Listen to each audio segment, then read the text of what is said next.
राजनीति में धार्मिक नेताओं की कितनी भूमिका होनी चाहिए? ये राजनीति में आप देखिए दो शब्द है, राज और नीति। अगर उसमें से नीति अगर चली गई तो केवल राज बचेगा, जो कि फिर निरंकुश भी हो सकता है। सोशल मीडिया एक ऐसा जरिया है जिसमें कि नेता हो, राजनेता हो या फिर धार्मिक गुरु हैं आज की डेट में, वो भी अपने आप को एज अ ब्रांड प्रेजेंट करते हैं। सोशल मीडिया अपने आप में एक बहुत बड़ी ताकत है। अपने विचारों को लोगों तक स्वल्प समय में अधिकतम लोगों को पहुंचाने का एक माध्यम भी है। ब्राह्मण्स में ही ये उच्च जाति है, ये नीची जाति है, ये सेग्रीगेशन करना कहाँ तक सही है? कम्मुनो बम्मुनो होई, कम्मुनो होई खत्तियो, वैसो होई कम्मुनो, शुद्धो होई कम्मुनो। मनुष्य जन्म से नहीं कर्म से महान होता है। केबीसी का एपिसोड अगर आपने देखा है तो वहाँ पर एक बच्चा है, उसका अगर आचरण की बात की जाए या किस तरीके से उसने जवाब दिए, इसको आप कैसे देखते हैं? उस छोटे से बच्चे को इतना अधिक टारगेट किया जा रहा है इस समय। एक सिद्ध पुरुष रहे सिद्ध स्वामी ब्रह्मानंद प्रभाकर जी, 723 साल तक जिए हैं। ये शरीर मात्र हाड़ मांस का पुतला नहीं, विश्व की परम सत्ता समाहित है उसके अंदर। किसी के भी जीवन में ईश्वर की भूमिका क्या है? आत्मा से परमात्मा बनना, नर से नारायण बनना, बीज से बरगद बनना, बिंदु से सिंधु बनना। नमस्कार, बहुत स्वागत है आप सभी का TOI मंत्रा में। मैं हूँ आपके साथ भावना शर्मा। हम हर रोज आपके लिए कुछ ऐसे विषय लेकर के आते हैं जो कि अपने आप में रोचक तो होते ही हैं, लेकिन साथ ही साथ में अपने आप में मिस्ट्री से भरे भरे रहते हैं। आज ऐसा विषय हमारे पास है, लेकिन साथ ही में हम कुछ ऐसे तथ्यों के बारे में भी बात करेंगे जो कि कहीं ना कहीं पे स्पिरिचुअलिटी के ऊपर एक अच्छी खासी रोशनी डालते हैं। हमारे साथ एक बहुत खास मेहमान है आज स्टूडियो में। आचार्य लोकेश मुनि जी हैं। सबसे पहले तो आचार्य जी, आपका बहुत स्वागत है। आचार्य जी, क्योंकि हम स्पिरिचुअलिटी को अगर हम समझते हैं या धर्म को समझते हैं कहीं ना कहीं पे, आज की डेट में देखा जाए प्रेजेंट लाइफ में, कि क्या आस्था या हमारी भक्ति या स्पिरिचुअलिटी क्या सिर्फ ये आस्था तक सीमित है या फिर एक प्रोपेगेंडा बन चुका है? देखिए, सबसे पहले तो धर्म को समझने के लिए हमें उसके 3 आयामों को समझने की जरूरत है। दरअसल धर्म है आत्मशुद्धि साधनम धर्म है। आत्मा की शुद्धि का जो साधन है वह धर्म है। और उस धर्म के 3 आयाम हैं। एक है उपासना, दूसरा है नैतिकता और तीसरा है अध्यात्म। मौजूदा समय की कठिनाई क्या है कि केवल उपासना को ही धर्म मान लिया गया। हालांकि मैं स्वयं उपासना का विरोधी नहीं हूं। मेरा मानना है उपासना एक आयाम है, किंतु उससे आगे दूसरा चरण है, वो है जीवन में नैतिक और चारित्रिक मूल्यों का समावेश। और तीसरा इससे भी महत्वपूर्ण है, वो है जीवन में अध्यात्म का अवतरण। जब अध्यात्म का अवतरण होता है तब वेद विज्ञान की अनुभूति होती है, तब स्व और पर का भेद मिटता है, तब व्यक्ति आत्म साक्षात्कार की अवस्था को उपलब्ध होता है। तो अपेक्षा इस बात की है कि आज धर्म को अध्यात्म से जोड़ने की आवश्यकता है। अभी भावना जी, जैसे आपने कहा कि क्या वो एक आडंबर बनता जा रहा है, मैं इतना ही कहना चाहूंगा कि आज भी हमारी इस धरती पर ऐसे महापुरुष हैं जो धर्म के असली स्वरूप को जीते भी हैं और औरों के लिए प्रेरित भी करते हैं। तो साथ ही साथ ये भी सच्चाई है कि जब भौतिकता की चकाचौंध से साधक भी अगर प्रभावित होता है तो कहीं न कहीं वो राह को भटकता है और उस धर्म को ब्रांड के रूप में, उसको एक स्टेटस के रूप में, उसको एक अपने सामाजिक प्रभाव के रूप में इस्तेमाल करता है, जो कि धर्म के क्षेत्र में वर्जनीय है। धर्म वास्तव के अंदर ये आत्म साक्षात्कार की अवस्था है।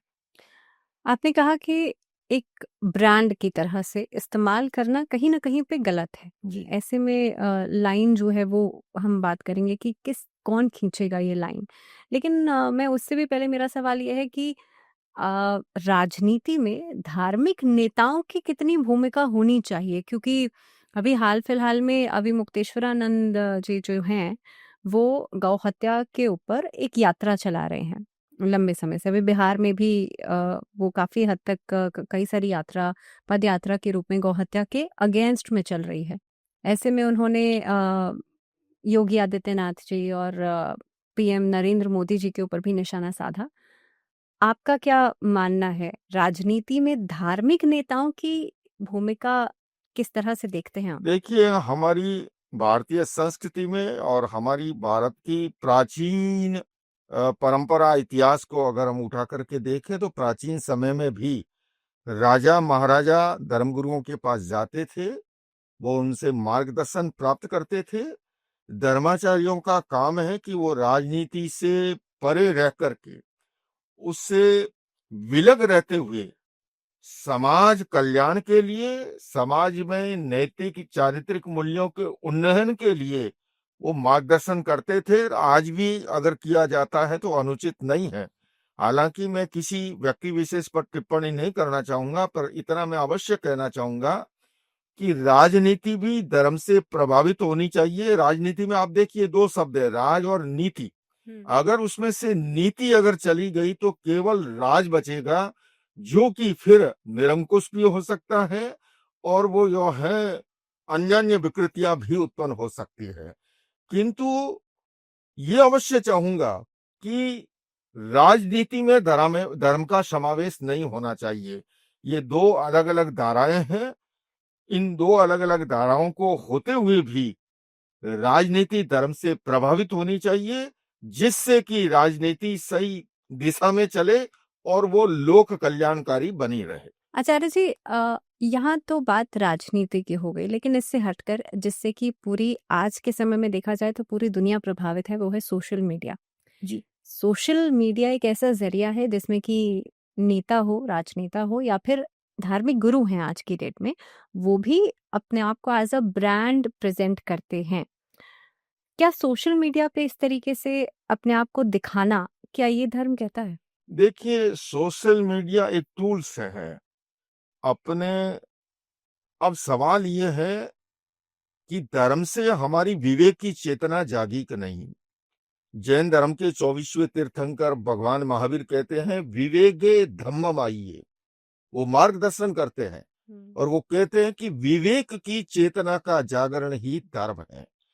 जब हमारे भीतर विवेक की चेतना का जागरण होता है तो वहां पर भाई लक्ष्मण रेखा भी आती है। सोशल मीडिया अपने आप में एक बहुत बड़ी ताकत है। अपने विचारों को लोगों तक स्वल्प समय में अधिकतम लोगों को पहुंचाने का एक माध्यम भी है। किंतु साथ ही साथ मैं ये कहूंगा कि जितना इसका सदुपयोग हो सकता है धर्म और अध्यात्म को फैलाने में, लेकिन अगर विवेक की चेतना का जागरण नहीं है तो दुरुपयोग भी होता है। हर एक वस्तु के साथ ये लागू होता है। आपके पास चाकू है, आप किसी को जीवन दान भी दे सकते हो, डॉक्टर देता है, किसी का गला भी काट सकते हो। सवाल है कि सोशल मीडिया का कितना कब कैसे उपयोग करना, और बल्कि उपयोग से भी ज्यादा कहूं उसका दुरुपयोग नहीं करना। तो आज कहीं न कहीं ये लक्ष्मण रेखाएं, इनको जो लांगा जा रहा है वो नहीं होना चाहिए। हाँ, सोशल मीडिया अपने आप में एक टूल्स है, उसका जो है अगर सही ढंग से उपयोग करे तो काफी कुछ ये धर्म और अध्यात्म को जन जन तक पहुंचाने में उपयोगी भी सिद्ध हो सकता है। आपने एक लक्ष्मण रेखा खींचने की बात की। ऐसा कहा जाता है कि कृष्णम वंदे जगतगुरु, क्योंकि भगवान श्री कृष्ण जो हैं वो तो जगत के गुरु हैं, लेकिन प्रेजेंट सिनेरियो में देखा जाए तो लोग अलग-अलग गुरु अपने बनाते हैं। ऐसे में कौन गुरु सही है, या गुरु बनने का सही उसे जगह मिलनी चाहिए, ये कैसे डिसाइड किया जाना चाहिए, कि कैसे समझा जाना चाहिए? देखिए भावना जी, मैं कोई सर्टिफिकेट तो नहीं दे सकता, पर मैं इतना अवश्य कह सकता हूँ कि गुरु वही है जो हमें अपने जीवन को, हमारे जीवन को अंधकार से प्रकाश की ओर ले जाए। यहाँ पे हम क्वालिटीज की बात कर रहे हैं, मैं क्योंकि आप तो इतने लोगों का मार्गदर्शन करते हैं, और हम सोशल मीडिया के एंगल को भी समझने की कोशिश कर रहे हैं, क्योंकि कहीं ना कहीं पे सोशल मीडिया पे बहुत सारा कंटेंट है। ऐसे में लोगों के लिए बड़ा मुश्किल हो जाता है ये डिसाइड कर पाना कि किसे चुने और सही रास्ता कहाँ है? देखिए, सही गुरु की परिभाषा है जो कंचन कामिनी का त्यागी है। हुँ, जिनके जीवन के अंदर जो, जैसे मैंने कहा प्रारंभ में ही, हुँ, कि धर्म है वो आत्मशुद्धि का साधन है। तपसा कर्म विच्छेदादात्म निर्मल्यम निर्जरा। जो इस पथ पर आगे बढ़ता है वो भौतिकता की चकाचौंध से दूर होकर के और अपने आत्म कल्याण के लिए और जन कल्याण के लिए, और उसके लिए एक शब्द आया है गुरु के लिए भी, तिन्नाणम तारियाणम। स्वयं की आत्मा का कल्याण करना और साथ साथ में लोक कल्याण जन कल्याण के लिए भी प्रेरित करना। हुँ, तो जो सच्चा गुरु होता है वो कंचन कामिनी का त्यागी बनकर के उस तरह से अपने आत्म कल्याण में भी संलग्न रहता है और लोक कल्याण में भी अपनी भागीदारी अदा करता है। हुँ। क्योंकि आचार्य जी मैं आपके पुराने इंटरव्यूज़ भी कहीं न कहीं पे आपके स्टेटमेंट्स भी देख रही थी। आप विवादों से जुड़े रहकर भी उनसे जुड़े हुए नहीं हैं। अ, ऐसे में आपको क्या लगता है राजनीति और धर्म का रिश्ता कहाँ तक सही है? देखिए, मैंने पहले भी स्पष्ट किया है कि धर्म में राजनीति का समावेश नहीं होना चाहिए, और जब जब भी ऐसा हुआ है उसके दुष्परिणाम समाज ने भुगते हैं। हुँ, और आज वर्तमान परिप्रेक्ष्य में भी हम देखें कि जब धर्म को या धर्म गुरुओं को हथियार के रूप में, साधन के रूप में अपनी स्वार्थ सिद्धि के लिए उनका उपयोग किया जाता है, हुँ, कि जो जेल की सलाखों के पीछे हैं किंतु उन्हें जब जरूरत हो पैरोल पे भेज दिया जाए, फिर उसको चुनाव में उनको काम में लिया जाए वगैरह वगैरह, तो कहीं न कहीं अपनी स्वार्थ की सिद्धि तो शायद वो राजनीतिक दल कर लेते होंगे, किंतु उसके दुष्परिणाम समाज को भुगतने होते हैं।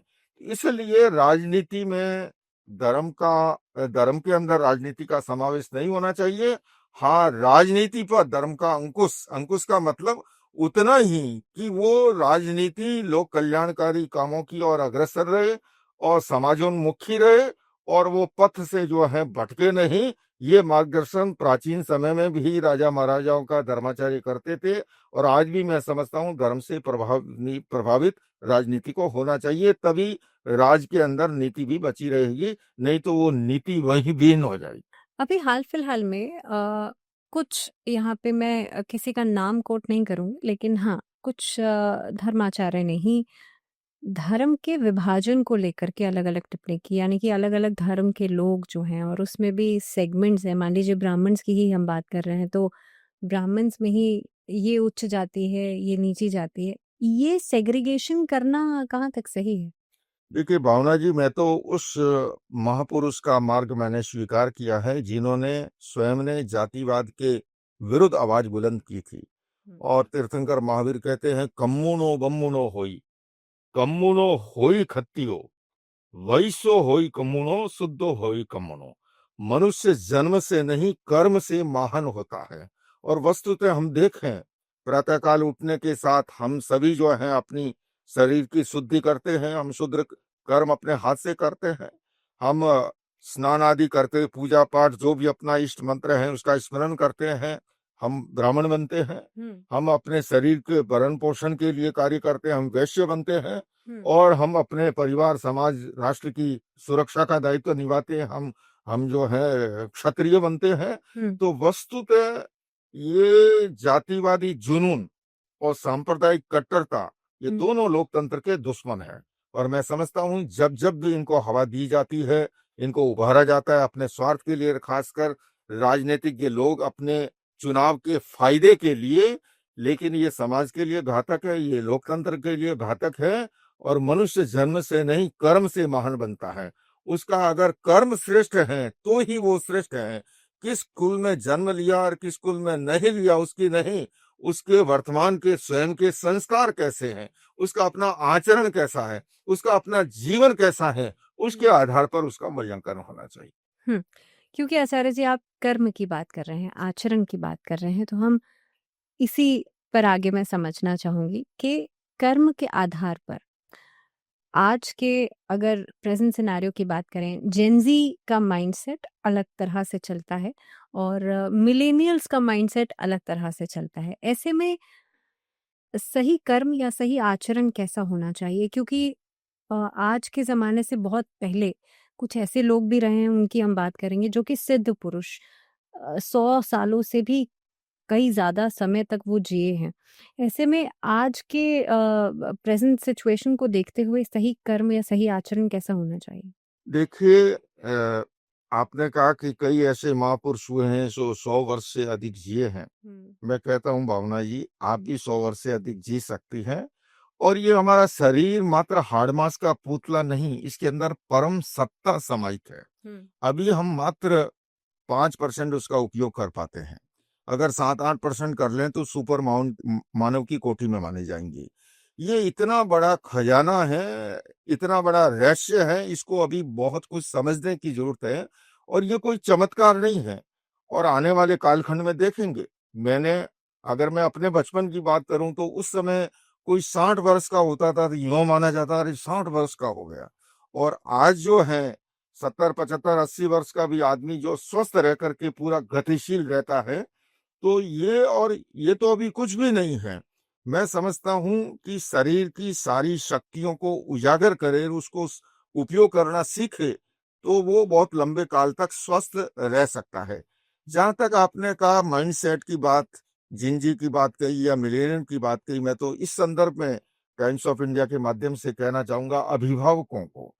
हमारे यहाँ पर कहा पूत कपूता क्यों धन संचय, और ये भी कहा कि पूत सपूता क्यों धन संचय। हुँ। सबसे बड़ी संपदा होती है वो है संस्कारों की संपदा है उत्कृष्ट अमूल्य। धन वैभव संसार का रखता है क्या मूल्य। प्राचीन समय में हमारी दादियां, हमारी नानियां बच्चों को पास बैठाया करती थी, बोध कथाएं सुनाया करती थी, जाने अनजाने उनसे संस्कार संक्रांत होते थे। हुँ। आज इस आपाधापी भरे युग में, इस प्रगतिशीलता की इस अंधी दौड़ के अंदर कहीं न कहीं वो पहलू अछूता होता जा रहा है। इसके कारण से वो इस तरह का सोच होता है, अपेक्षा है कि प्रारंभ से ही बच्चों पर अगर ध्यान दिया जाए, हुँ। तो निश्चित रूप से उनकी सोच अधिक सकारात्मक होगी और अधिक स्वयं के लिए भी और समाज के लिए भी उपयोगी होगी। हुँ।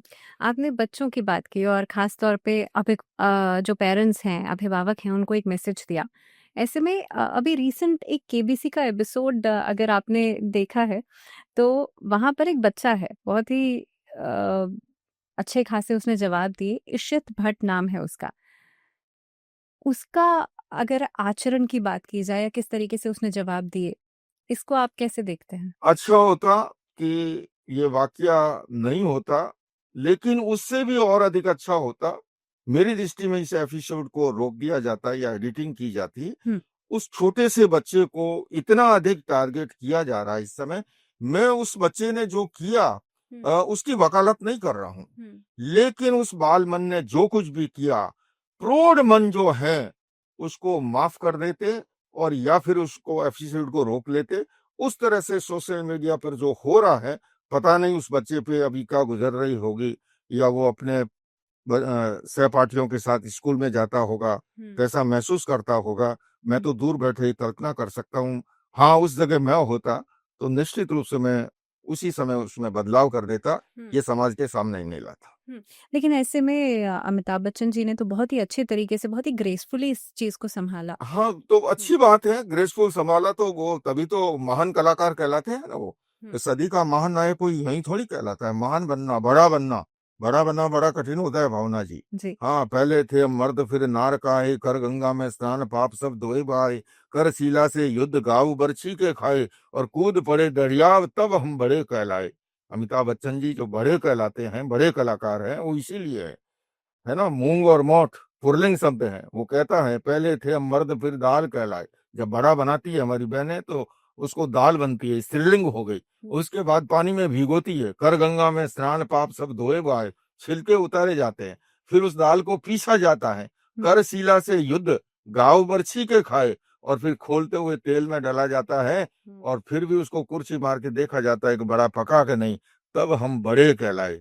तो बड़ों की यही मानता है और उन्होंने अपनी मानता दिखाई है, दिखानी भी चाहिए, और तभी वो बड़े कलाकार कहलाते यानी कि ग्रेजुअल प्रोसेस है। ये हम माइंडसेट की बात कर रहे थे जी। अभी इस सवाल से पहले और वहीं पर मैं आना चाहूँगी क्योंकि ये प्रोसेस तो वही है। आज के डेट में क्योंकि डेमोक्रेसी है तो और फ्रीडम ऑफ स्पीच भी है तो कोई अपनी कैसी भी राय दे सकता है। जो इस बच्चे के साथ हुआ क्योंकि अलग-अलग लोगों ने अपनी अलग-अलग राय जो है वो प्रेज़ेंट की और ये कहीं न कहीं पे आप भी कह रहे हैं कि अ, एक बड़ा बनना नहीं, अपने बच्चे को छोटे बच्चे को टारगेट कर लिया। ऐसे में वो उस हाई लेवल तक पहुँचा कैसे जाए? चाहे आप स्पिरिचुअलिटी का रास्ता लें या भक्ति का रास्ता लें, लेकिन वो बड़प्पन आएगा कैसे? कुछ लोग इसे कुंडलिनी जागरण से, मैं बहुत बड़ा नाम ले रही हूँ, लेकिन कुंडलिनी की जागृति की ओर भी देखते हैं। नहीं, कुंडलिनी जागरण और धर्म की सही दृष्टि से अगर उपासना हो ना, तो मैंने कहूँगा मैं किसी इस उस धर्म की नहीं कह रहा हूँ, मैं निखालिस अध्यात्म की बात कर रहा हूँ। जैसे महावीर ने कहा, विवेके धम्ममयि, विवेक की चेतना का जागरण होना। और जब विवेक की चेतना जागती है तो करणीय और अकरणीय क्या है, अच्छा क्या है, बुरा क्या है, ये भेद रेखा, ये विवेक जागृत होता है। तो उसी से जो है मानव जो है वो श्रेष्ठ बनता है।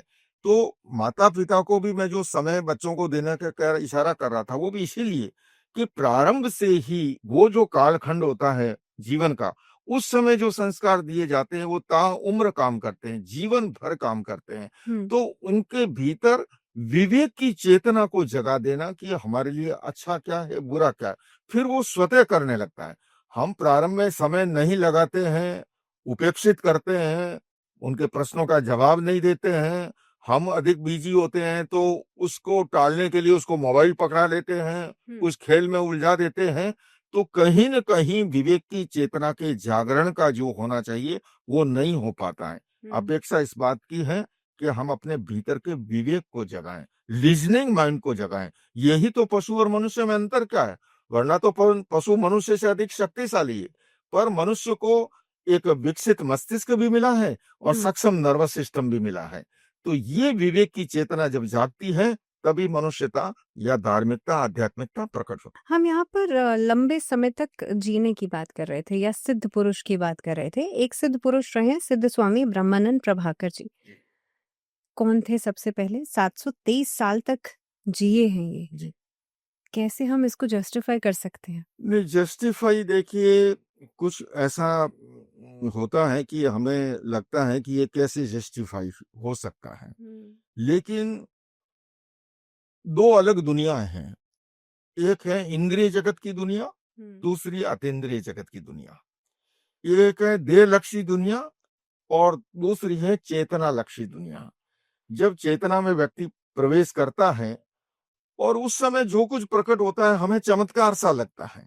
आप बताइए, ये तो अब हमारे सामने है इसलिए हमें नहीं लगता, वरना आप देखिए एक मोबाइल को लेके मैंने यहाँ कुछ नंबर दबाए और सूरत के गोपीपुरा के फ्लैट में 10वीं मंजिल पर एक खिलौना पड़ा है और वहाँ उसने उठाया और आपने इधर से बोला, मान लो वो परिचय कहेंगे, "क्यों भावना आज तुम्हारी आवाज़ ऐसे कैसे? बेटा तबीयत ठीक नहीं है? तुम्हें जुकाम है? तुम्हें सर" आप जो यहाँ पर बोल रहे हो वही वहाँ वैसा का वैसा सुनाई दे रहा है। जब ये मोबाइल या फ़ोन नहीं था, कोई सोच सकता था? तो जो हमें ये चमत्कार लगते हैं या असंभव कुछ भी नहीं है। हुँ, आने वाले समय में आप देखेंगे, ये जो एक अंगुली है, इस हुँ, अंगुली से आप देख सकते हो, इससे आप सुन सकते हो, इससे आप चख सकते हो और विज्ञान उस दिशा में गति कर रहा है। तो ये मैंने जैसे कहा कि ये शरीर मात्र हाड़-माँस का पुतला नहीं, विश्व की परम सत्ता समाहित है उसके अंदर। आज एआई के जो टूल्स हैं, आपने कुछ भी प्रश्न उसको उसी समय खटाखट वो उत्तर जो है, आप कहोगे इतना तो सोचने का ही टाइम नहीं मिला और ज्यों कहते हो उसने 10 पेज, 50 पेज, 100 पेज दे दिए सारे। तो ये कोई चमत्कार नहीं है, ये सब कुछ संभव है, बशर्ते हम उन शक्तियों को जगाना सीखें, उन नियमों को सीखें। 2 हैं, हमारे वैज्ञानिक लेबोरेटरी में बैठ कर के उपकरणों के माध्यम से सत्य की खोज करते हैं और हमारे ऐसे स्वामी जी की तरह ऐसे महापुरुष हुए हैं, उन्होंने अपने शरीर को ही प्रयोगशाला बना डाला। हुँ, जैसे महावीर ने उन्होंने शरीर पर प्रयोग किए, तपस्या और ध्यान, हुँ, मेडिटेशन हुँ, 2 उनके माध्यम से और उन्होंने जो सत्य का साक्षात्कार किया, 2600 वर्ष पूर्व उन्होंने बात कही। उन्होंने कहा वनस्पति में जीव है, कोई नहीं मानता था उसे। ये तो बाद में जगदीश चंद्र बोस अब तक तो खोजें बहुत आगे बढ़ गई। उन्होंने कहा अभूष्माण गति, एक हुँ, व्याख्या की, यहाँ है और वहाँ है, बीच में अस्तित्व नहीं है। ये हमारी फैक्ट्स प्रणाली हमारे सामने है। न जाने ऐसी कितनी ही बातें। तो ये सब कुछ संभव है बशर्ते हम अपनी आंतरिक शक्तियों का जागरण जैसे आपने कहा कुंडलिनी एक माध्यम है, मेडिटेशन की अलग-अलग अतल गहराइयों के कई प्रकार है, वो एक माध्यम है, अन्य-अन्य अनेक माध्यम है, उनके द्वारा हम अपनी शक्तियों को जगाएँ, उजागर करें और ये सब कुछ संभव है, असंभव कुछ भी नहीं है। उनके बारे में भी कहा जाता है, स्वामी जी के बारे में न कि उन्होंने 17 बार परकाया प्रवेश का क्रम किया। तो ये सारी विधाएँ आज भी हमारे जो आगम ग्रंथ हैं, हमारे प्राचीन ग्रंथ हैं, वेद है, उपनिषद हैं, उन सब के अंदर ये ज्ञान और विज्ञान भरा पड़ा है, बशर्ते उसको हम उजागर करना सीखें। और बदलाव जितना भी आता है, वो सिद्धांत से नहीं, वो प्रयोग से आता है। जीवन में अगर हम प्रयोग करेंगे तो परिणाम भी हमारे सामने होते हैं। हुँ। ऐसे में क्योंकि सिद्ध पुरुष कहा जाता है स्वामी जी को, मैं आपसे जानना चाहूँगी सिद्ध पुरुष का मतलब क्या है? और क्या आज के ज़माने में जो टेक्नोलॉजी का इस्तेमाल हम कर रहे हैं, क्या स्वामी जी ने उस टेक्नोलॉजी का इस्तेमाल क्या उस समय पर भी ये पॉसिबल था? बिल्कुल था, बिल्कुल था। सिद्ध पुरुष का अर्थ है वो अपनी चेतना को इतनी निर्मल बना लेता है, हुँ। इतनी पवित्र और पारदर्शी बना लेता है कि उनसे कुछ भी अछूता नहीं रहता है। अब आप और हम तो इस चारदीवारी के अंदर हैं, उसी को देख पा रहे हैं, हुँ। पर वो उससे परे भी देखने की विधा को हस्तगत कर लेते हैं। और प्राचीन समय में आज हम जो ये कह रहे हैं मोबाइल का, मैं बताऊं, आपने भी कभी महसूस किया होगा कि आप किसी को याद करते हैं और उसी क्षण वो आपका दरवाजा खटखटा, आप कहते हैं यार मैंने अभी तुझे याद किया था, अभी तुम आ गए। कभी कभी हम याद करते हैं, उसी समय उसकी फोन की घंटी बज जाती है, आप कहते हैं मैंने अभी तेरे को याद किया और अभी तेरा फोन आ गया। ये क्या है? ये है टेलीपैथी। जब हमारी संकल्प शक्ति मजबूत होती है और उस संकल्प शक्ति ने, जैसे हम मोबाइल से किसी को याद करते हैं, आपकी संकल्प शक्ति मजबूत है और आपने यहां से स्मरण किया, वहां पर घंटी बज गई और उसने आपको उठा करके फोन कर दिया। तो ये सब कुछ संभव है। ये जिसे सिद्ध पुरुष कहा जाता है, सिद्ध पुरुष का अर्थ ही है वो जो कुछ कहते हैं वह बात सही होती है, वो जो कुछ सोचते हैं वैसा घटित होता है। और वो तब संभव है कि हमारी चेतना निर्मल बने, पवित्र बने, उज्जवल बने। और उसी के लिए धर्म है, तपसा कर्म विच्छेदात्म नैर्मल्यम निर्जरा। निर्जरा के 12 भेद बताए गए जैन दर्शन के अंदर। तपस्या के 12 प्रकार कहते हैं, वो सारी हमारी चेतना को कर्म मल से, जो कर्म मल से भरी पड़ी है, उससे विलग करते हैं। जैसे सोना खदान से निकलता है तो वो रजकण मिट्टी सहित होता है, उसको अग्नि में तपाया जाता है और सोना विलग हो जाता है। उसी तरह से हमारी आत्मा जो कर्म मल से युक्त है, उसको जब उसके माध्यम से तपसा कर्म विच्छेदात्म निर्मल्यम निर्जरा, उस निर्जरा के माध्यम से आत्मा को पवित्र बनाना, निर्मल बनाना, उज्जवल बनाना और उसको राग देश अहंकार माया की जो परतें हैं उसको हटाना, फिर कुछ भी उसके लिए अशेष नहीं रहता है। सब कुछ वैसा घटित होता है जैसा वो कहते हैं, बोलते हैं। तो उसी को सिद्ध पुरुष कहा जाता है। हुँ। लेकिन आचार्य जी पहले के ज़माने में तो लोग इस इस दिशा में शायद अपनी तरफ से बहुत मेहनत, बहुत स्ट्रगल भी किया करते थे उस लेवल तक पहुँचने के लिए। लेकिन आज के ज़माने में क्योंकि टेक्नोलॉजी है, लोगों को आसानी से चीज़ें अवेलेबल हैं, तो शायद उतनी मेहनत करना नहीं चाहते। तो आसान रास्ता क्या हो सकता है या कोई है तो अ, उस दिशा में आगे बढ़ने के लिए? देखिए, ये जितने भी भौतिक साधन हैं, इनकी एक सीमा है। हुँ। उनमें तो जितना प्रोग्रामिंग की गई है, जितनी मेमोरी है, जितनी टेक्नोलॉजी विकसित हुई है, उतना ही वो आपको करके दे सकता है। हुँ। और आत्मिक विकास की, जो चेतना के विकास की बात है, चेतना के ऊर्ध्वारोहण की जो बात है, हुँ। वो असीम है, उसका कोई ओर छोर नहीं है। तो उस समय जो किया जाता था, उस समय ये सारे उपकरण नहीं थे। ये तो भौतिक साधन अब हुए हैं, लेकिन इन सब की लिमिटेशन है। ये असीम नहीं है, ससीम है। उनकी अपनी एक सीमाएँ हैं। चेतना के द्वारा को जो प्राप्त किया जाता है, उसमें तपस्या भी लगती है, पुरुषार्थ भी लगता है, समय भी लगता है और सबसे बड़ा धैर्य बल लगता है। अगर धैर्य का बल नहीं है, तो आप उसका परिणाम हासिल नहीं कर सकते। लेकिन उस दिशा में आज भी कहना चाहूँगा कि हमें अध्यात्म की गहराई को प्राप्त करने के लिए उस समय का नियोजन जो है अपने आप के लिए भी करना चाहिए। हम अन्य कार्य करें, आजीविका के लिए करें, परिवार के लिए, समाज के लिए, लेकिन उसके साथ-साथ अपनी बैटरी चार्ज करने के लिए भी। मोबाइल की बैटरी का चार्ज ध्यान रहता है, बैटरी बैकअप भी साथ रखेंगे, कहीं बैटरी चली ना जाए, पर हमारी अपनी आत्मा की बैटरी कैसे चार्ज हो, और उसके लिए ये सारे साधन थे। ये मेडिटेशन, स्वाध्याय, ध्यान, योग, कुंडली जागरण, ये सारे माध्यम हैं उसकी चेतना को विकसित करने का। हुँ। आचार्य जी, मैंने कहीं पढ़ा कि अमरता नाम की एक प्राचीन अमर सभ्यता कही जाती है।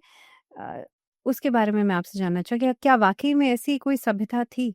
नहीं, अमरता का मतलब भी है कि जिसने जन्म और मरण से हुँ। मुक्ति पा ली। आज भी अमरता का अर्थ जैन दर्शन की ओर से मैं करूं तो सिद्ध पुरुष को, जिसको सिद्धात्मा कहा गया है, हुँ। जिसको अजरामर माना जाता हुँ। है ना? आज भी जो श्रेष्ठ कार्य करते हैं हम अपने समाज के अंदर भी, हम वीर सैनिकों को कहते हैं कि इसने वीर गति अमरता को प्राप्त हुआ है करके। हुँ। तो अमरता का अर्थ ये नहीं है, अमरता का मूल अर्थ ये है कि उसके विचार, उसका जीवन इतना उत्कृष्ट होता है हुँ। कि वो इस संसार से जाने के बाद ही वहां पर विचार वैचारिक रूप से भी और अपनी शिक्षाओं के रूप से हमारे बीच में मौजूद है। वो ही अमर है। तो हर किसी को अपने जीवन के अंदर उस दिशा में भी विकास करना चाहिए। और ये जो बात है, अजरा अमर की बात है, वह भी यही बात है कि वो परम सत्ता को जब प्राप्त हो जाता है, ईश्वर क्या है? ईश्वर का अर्थ ये है सर्व सामर्थ्यवान, परम सत्ता जिसे हम कहते हैं। हुँ। कर्तुम अकर्तुम अन्यथा कर्तुम क्षमा इति ईश्वर है। तो उस सत्ता को प्राप्त हो जाना वही अमरता है। और उसको अमरता के लिए आदमी को जो है बीज से बरगद बनने के लिए, आत्मा से परमात्मा बनने के लिए, बिंदु से सिंधु बनने के लिए हुँ। साधना के मार्ग पर चलना होता है निरंतर, हुँ। तभी उसको प्राप्त कर सकते। तो आचार्य जी, क्या ये कहा जा सकता है कि जितने भी मैसेजेस हमें स्क्रिप्चर्स से मिले हैं या जो भी हम पढ़ते हैं, क्या उसको समझना कहीं न कहीं पे हमारे लिए थोड़ा-सा हम मिस इंटरप्रेट करते हैं उन चीज़ों को, या डिकोड नहीं कर पाते ठीक से? बिल्कुल ठीक, ये दोनों ही सच्चाइयाँ आप जो कह रहे हैं, हुँ। क्योंकि जैसे देखिए कि मैं अगर कहूँ जैन दर्शन में आगम है, हुँ। अ, वेद है, बौद्धों में त्रिपिटक है, हुँ। तो इन सब की आगम की प्राकृत भाषा है, हुँ। तो उन्होंने तो सूत्र रूप में कह दिया। अब उस सूत्र का जब हम भाष्य करने जाते हैं, हुँ। तो उसमें हमारा उसमें योगदान होता है। हुँ। पैसे के अंदर करने वाला अगर उतनी उस गहराई को या उस ऊंचाई तक नहीं है, तो वो सम्यक रूप से जैसा आपने कहा डिकोड नहीं कर पाएगा या सही व्याख्या नहीं कर पाएगा। तो बहुत संभव है, ऐसा हुआ भी है, ऐसा आज भी बहुत सी ऐसी चीजें आती है, तो ठीक से उसकी व्याख्या नहीं कर पाई, उससे विकृतियां उत्पन्न होती है। हुँ। तो निश्चित रूप से उसको उस भूमिका पर जाकर के ही उसको महसूस किया जा सकता है, उसको जिया जा सकता है। हुँ, और इसमें माइंडसेट भी कहीं न कहीं पे शायद काम ज़रूरी है बिल- कि आप उस मैसेज को कैसे डिकोड कर रहे हैं। बिल्कुल ठीक बात। क्योंकि आचार्य जी, हर किसी के जीवन में एक वो यूनिवर्स आप कह लीजिए या फिर भगवान कह लीजिए, डेटी कह लीजिए, ईष्ट कह लीजिए, अलग-अलग नामों से हम उस ईश्वर को याद करते हैं। लेकिन किसी के भी जीवन में ईश्वर की भूमिका क्या है? देखिए, ईश्वर जो है वो अलग-अलग दर्शनों में अलग-अलग रूप से उसकी व्याख्या है। हुँ। जैसे मैं अगर वैदिक धर्म की बात करूं तो ईश्वर को सर्वसत्ता संपन्न एक ऐसी शक्ति को स्वीकार किया गया, कहा गया कि उसकी इच्छा के बिना एक पत्ता भी नहीं हिलता है। हुँ।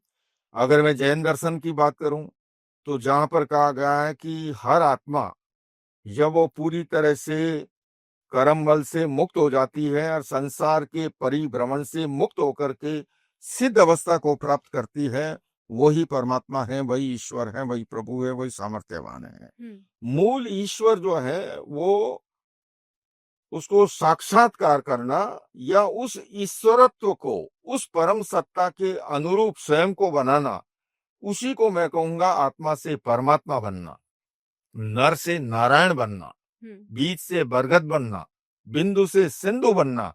और यही यात्रा जो है वो साधना की यात्रा है, उससे हम ईश्वरत्व को प्राप्त हो सकते हैं। हुँ।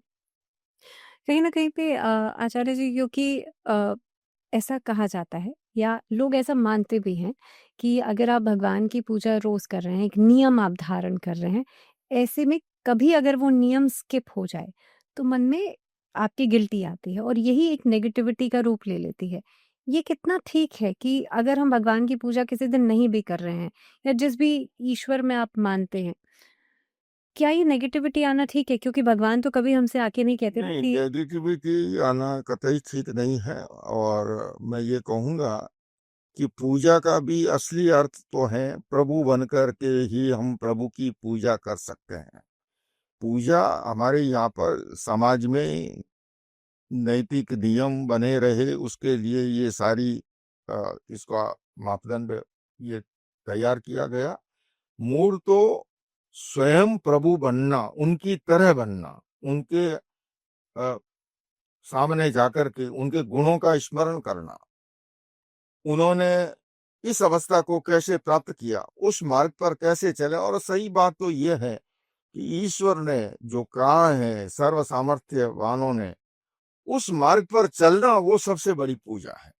हम अगरबत्ती दीप धुएं से तो पूजा करें, लेकिन उन्होंने कहा है कि पूर्व की ओर जाना चाहिए और हमारा जीवन पश्चिमी ओर की जाता हो, तो वो केवल जो है मात्र एक दिखावा मात्र होकर के रह जाता। ऐसे में अगर व्यक्ति अगर पूजा कर रहा है, नियम फ़ॉलो कर रहा है, लेकिन वो उसका आचरण ठीक नहीं है। तो वो कदापि ठीक नहीं है। हुँ, मैं इसीलिए मैंने प्रारंभ में कहा था कि आज धर्म का निस्तेज निस्तेज रूप समाज में क्यों है? धर्म का तेजस्वी स्वरूप क्यों नहीं है? क्योंकि धर्म को केवल उपासना से जोड़ दिया गया। हम यूँ समझते हैं, गए घंटी बजाई प्रभु मोरे अवगुण चितना धरो, समदर्शी है नाम तुम्हारो चाहे तो पार करो। और हम समझते हैं आज के सारे पाप साफ और कल से फिर वही घोड़ा वही मैदान।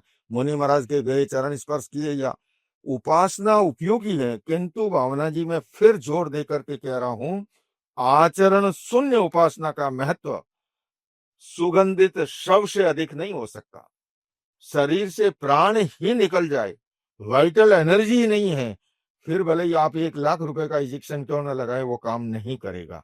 तो ऐसे के अंदर असली धर्म का दूसरा और आखिरी आयाम है अध्यात्म का अवतरण होना, भेद विज्ञान की अनुभूति होना, स्व और पर के बीच का भेद मिटना। तो वो अवस्था को इसलिए जोर दे करके कह रहा हूं, और मैं तो धर्म गुरुओं को आह्वान कर रहा हूं, आइए हम सब मिल करके धर्म को अध्यात्म से जोड़ें। और धर्म जब अध्यात्म से जुड़ता है तब उसका तेजस्वी स्वरूप समाज में दिखाई देता है। फिर वो कथनी और करनी में असमानता नहीं मिलेगी कि क्रियाकांड भी करे और जीवन में आचरण ऑफिस में जाकर के जो है धोखाधड़ी भी करे, ऐसा नहीं कर पाएगा। स्व और पर के बीच की भेद रेखा मिट जाएगी और वो तभी संभव है कि जीवन में अध्यात्म का अवतरण। हुँ। आचार्य जी मेरा आखिरी सवाल, जी। सोल लेवल पर हम उस आत्मिक शक्ति को अगर जगाना चाहें, क्योंकि हम कहीं न कहीं पे कुंडलिनी जागरण के पार्ट को भी हमने टच किया। क्या ये पॉसिबल है? क्योंकि कई सारी अलग-अलग बातें हैं इससे जुड़ी हुई, इंटरनेट पे कई सारी बातें मिलती हैं कि कुंडलिनी जागरण करना अपने आप में एक व्यक्ति के लिए शायद एक जीवन में पॉसिबल नहीं है और किसी की गाइडेंस में रह कर के ही करना चाहिए। अलग-अलग बातें हैं। क्या मानना है आपका? और नहीं, देखिए बिल्कुल ये संभव है, असंभव कतई नहीं है। और जो दोनों ये जो कहा गया कि एक जन्म में संभव नहीं है, मैं इस बात को स्वीकार नहीं करता हूँ और मेरी दृष्टि में ये अतिशयोक्तिपूर्ण कहा गया है। और जो कहा गया कि गाइडेंस में होना चाहिए, उसके पीछे कारण है, क्योंकि उस भूमिका पर हम जाते हैं, उस समय जो विस्फोट होता है, जो परिवर्तन होता है, ऐसे के अंदर गाइडेंस की गाइडलाइन मार्गदर्शन साथ होता है तो वो उपयोगी बनता है। अब जैसे मैं ये देख रहा हूँ, विद्युत के माध्यम से माइक चल रहा है, लाइट चल रही है, सब कुछ चल रहा है। जब तक ये उसके भीतर प्रवाहित है, वायर के भीतर, ये सब कुछ हमें रोशनी भी दे रहा है, हवा भी दे रहा है, प्रकाश भी दे रहा है। और अगर यही नंगा तार हो तो ये जीवन लेने वाला भी साबित हो सकता है। तो शक्तियों के जागरण के समय भी, इसीलिए तो गुरुओं का महत्व है, गुरुओं का मार्गदर्शन है। गुरु कह दो, आप अनुभवी कह दो, बुजुर्ग कह दो, अभिभावक कह दो, कुछ भी कह दो, मैं उस शब्द की बात नहीं है। तो अनुभव की जो संपदा होती है वो सबसे बड़ी संपदा होती है। उनकी गाइडलाइन होने से वो उस समय पर, उस परिस्थिति में जो हमारे सामने चुनौतियां आती है, उस चुनौती को पार पाने के अंदर वो हमारा मार्गदर्शन करते हैं। किंतु आज भी कुंडली जागरण भी संभव है और चेतना का परिष्कार, चेतना का ऊर्ध्वारोहण, वो सबको संभव है। ये उपवास क्या है मैं आपसे कहूँ, हम करते हैं उपवास। उपवास का अर्थ भूखा रहना नहीं है। उपवास का अर्थ निराहार रहना नहीं है। निराहारता तो उसमें सहायक बनती है, इसलिए उसका महत्व है। उपआवास, आत्मा के निकट निवास करना, इट मीन्स उपवास। अच्छा। और आत्मा के निकट निवास करने में निराहारता, आप जब निराहार होते हैं, हमारा मन शांत होता है, इंद्रिया शांत होती है और हम उस दिशा में अधिक से अधिक समय तेल लून लकड़ी के चक्कर से मुक्त होकर उसमें लगा सकते हैं। अगर मैं उसकी दूसरी परिभाषा करूं, मेडिटेशन में दो प्रकार के साइकिक सेंटर है। एक हमारे नाभि के ऊपर के केंद्र है, एक नाभि के नीचे के केंद्र है। जब जब हमारी चेतना का ऊर्ध्वारोहण, चेतना ऊपर के केंद्रों में निवास करे, तब उपवास घटित होता है। तो हमारी चेतना का परिष्कार और ऊर्ध्वारोहण हो, उसके माध्यम से कुंडलिनी ही एकमात्र नहीं, अनेक और सोपान हैं, उन सोपानों को पार करते हुए तो निश्चित रूप से वो आध्यात्मिक सिद्धियां कह दें और आध्यात्मिक विकास को प्राप्त हो सकता है, उसकी चरम सीमा को पा सकता है। लेकिन उसके लिए निरंतर अभ्यास की जरूरत होती है। परिवर्तन केवल उपदेश से नहीं आता है। मैंने जितनी बात बताई है, हमें ये पता हो सकता है, माई मील का पत्थर ये बता सकता है कि यहाँ से दिल्ली इतने किलोमीटर दूर है, किंतु दिल्ली पहुंचने के लिए उस दिशा में हमें कदमों को गतिमान करना होगा। गतिमान करो चरण को, मंजिल पास नहीं है, और काल चक्र गतिमान किसी का दास नहीं है। जीवन के सांस को सार्थक कर डालो तुम, सांसों में पल भर का विश्वास नहीं है। उसको सार्थक बनाने के लिए अभ्यास की जरूरत होती है, और निरंतर अभ्यास से उस सिद्धि को, उस अवस्था को प्राप्त किया जा सकता है। यहाँ पे क्योंकि आपने एक टॉपिक छेड़ दिया, इसलिए मेरी क्यूरियोसिटी उसमें थोड़ी-सी आ गई।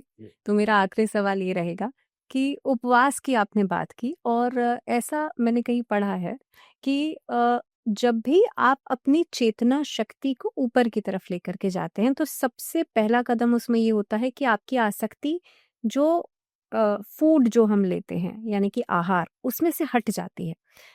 कितना सही है? क्योंकि जो लोग फूडी हैं आज की डेट में, क्या उनके अंदर इस तरीके की चेतना शक्ति नहीं जग पाती? ये देखिए क्या है कि हमारा निरंतर अभ्यास वो है। हम प्रतिदिन 3 समय मान लीजिए, मैं एवरेज मानूं, हम करते हैं, निरंतर अभ्यास करते हैं।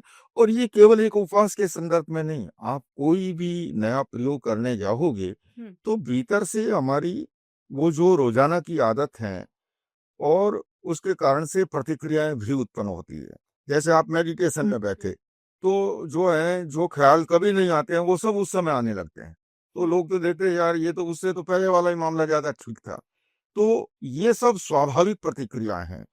उपवास के लिए भी हमारे जैन परंपरा में तो इन्हीं दिनों में, मैं आपको बताऊं, दिल्ली में इस समय एक ऐसे संत भी आए हुए हैं जिनके आज 160 के लगभग उपवास का दिन चल रहा है, और 180वें उपवास का उनका पारना है 9 सितंबर को, 9 नवंबर को 180 दिन का उपवास। तो प्रारंभ के 1 2 3 दिन जो कि पुरानी आदतों के कारण से थोड़ा सताता है, लेकिन उसके बाद आप देखा होगा जैन परंपरा में, पर्युषण में लोग 8 दिन का उपवास करते हैं, 1 महीने का मांस खमन करते हैं। किंतु उसके बाद में हमारी भीतर का उसी तरह वो ढल जाता है और उसमें वो नहीं सताता है। लेकिन इन सब के लिए भी विवेक पूर्वक करना चाहिए, अंधानुकरण नहीं करना चाहिए, और अपने सामर्थ्य के अनुसार ही करना चाहिए, नहीं तो कभी कभी और कठिनाई उत्पन्न हो जाती है। आचार्य जी, आज के समय में देखा जाए तो धर्म का उद्रेक हो रहा है। स्टेट लेवल पे देखा जाए, इंटरनेशनली अलग-अलग देशों के बीच में भी इस तरीके की चीज़ें देखी जाती हैं। ऐसे में आपका विज़न क्या है इसे बेहतरता की ओर लेके जाने देखिए भावना जी, आज ये पूरे वैश्विक परिदृश्य पे हम दृष्टिपात करें तो जो स्थिति है उसको देख करके, लेकिन मैं इतना कहना चाहूंगा कि युद्ध, हिंसा और आतंक और धर्मांधता वो किसी समस्या का समाधान नहीं है। वार्ता के द्वारा, संवाद के द्वारा, पीस थ्रो डायलॉग के द्वारा हर समस्या को सुलझाया जा सकता है। इसलिए अपेक्षा इस बात की है, सह आसन की, सह चिंतन की। और मैंने तो जैसा भी आपने कहा इस दिशा में कुछ कार्य शुरू किया। मैंने भारत का पहला जो विश्व शांति केंद्र दिल्ली एनसीआर में स्थापित किया, उसके पीछे लक्ष्य ही यही है कि जहां पर भी कॉन्फ्लिक्ट खड़ा हो उसके सॉल्यूशन के लिए वो कार्य करे। और उसके लिए हम पूरी दुनिया में पीस एम्बेसडर, पीस सोल्जर खड़े करने जा रहे हैं, क्योंकि पानी आने से पहले पाल बांधना हमारे राजस्थान में कहा जाता है। और मैं तो कहता हूँ भावना जी कि युद्ध के बाद भी क्या होता है, आखिर तो बातचीत की टेबल पे आते हैं ना।